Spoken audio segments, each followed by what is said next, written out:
Day 89, or March the 30th. We're all different. Our thoughts today are from 2 Samuel chapter 22, verse 1. David sang to the Lord the words of this song when the Lord delivered him from the hand of all his enemies and from the hand of Saul.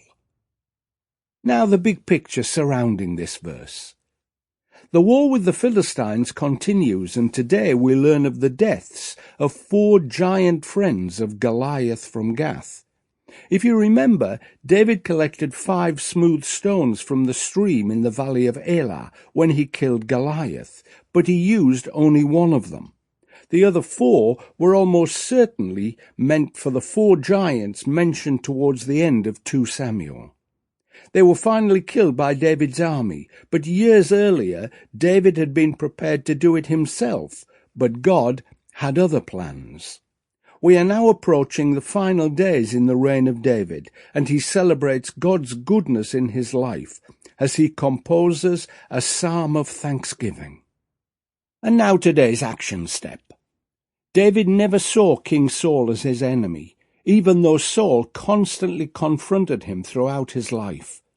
David did his best to gain victory over his enemies. But as we can see from our verse today, he never included Saul in that group. Sometimes in our Christian lives, there are folk who always seem to test our resolve to love your neighbour. They are a sort of Saul in our life, insofar as they have been called by God, but their approach and attitude seems to constantly run against the grain of our own approach as we seek to serve God in our daily lives. Don't let them stop you doing the right thing before God. Actually, we may be a Saul for someone else too. Now that's a sobering thought. We may be a stumbling block for others trying to serve our God.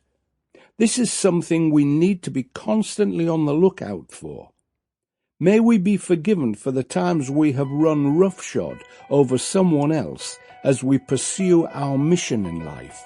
And may we be ready to forgive those who do it to us as they seek to serve God.